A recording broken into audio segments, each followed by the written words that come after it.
All right, Sam, pretend that Theo's not here. How nice is it to have him on the back line there protecting the rim, and how has that helped the defense improve dramatically this year? Well, he cleans up a lot of stuff when we make mistakes, and very thankful that he's big and athletic, and he has an intimidating way of playing. Obviously, he can block shots, but he does a lot more than that. He changes a lot of shots even when he doesn't block it, and that's a huge attribute to have as a player. Theo, you knew Ed was out for the second half. Did you feel like, hey, I'm going to have to probably do most of that heavy work inside? What was your approach there? I mean, to be honest, coming out of halftime, it wasn't until like 2 minutes into the second half I realized Ed was out. And then I just knew I had to step up. We have another great big, Matt Helt.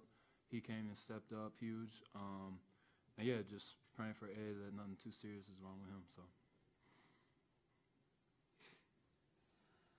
This is the second straight, tight game you guys have played. Tonight you didn't need a historic effort from Marcus Howard. So for either of you guys, just how big was it for you guys just to execute down the stretch, just to win this tight game, especially on defense? Well, yeah, I mean, obviously games like Marcus had don't come around very often. And today, he missed some shots that he made last game, which is going to happen. And a lot of other guys stepped up. I thought Sakar played really well. He made a huge play down the stretch where he kept his feet and found Joey on the back cut to give us, I think it was a 1-point lead. And I think Jamal gave us great minutes as well, and Matt Held as well, like Theo said. So a lot of guys just stepped up. How nice was it to see your brother get that shot with 45 seconds left to kind of give you guys that little space? It's very cool. I mean, I've seen him do it before, so it's nothing out of the ordinary for me. But obviously a big-time play by Sakar to find him, and a great finish by Joey. And, and like I said, people just stepped up to make winning plays at the end. Sam, what do you think they did differently in the second half? We know they're one of the better defensive teams in the country probably, but what made it so hard that second half? They really were locked in, it seemed like. Yeah, I mean, every game in the Big East is tough. I mean, they're a great defensive team. They always have been. That's their motto. It's just one of those things where they amped it up a little bit. It took us out of our rhythm. We had some uncharacteristic turnovers that led to easy points for them. So we got to clean that up. But they're a great team, and they played tough tonight.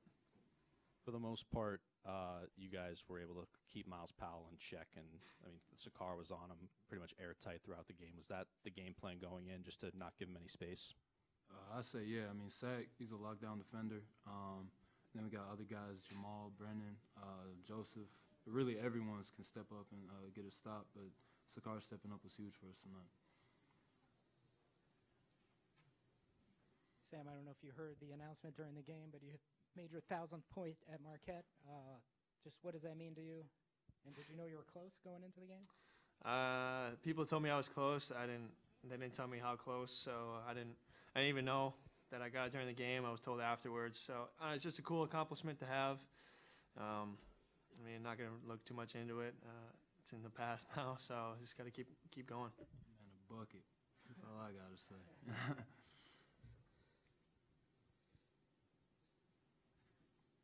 Turnovers have been an ongoing issue this season. You had 20 this afternoon. How do you plan on attacking this issue before you take on Georgetown on Tuesday night? No, we just got to be sharper on offense. Sometimes we drive too far in the lane, and that's when they get their hands in there, and it's uncharacteristic. Sometimes we're just thrown out of bounds. So we just got to clean up little things like that, and I think we'll be fine.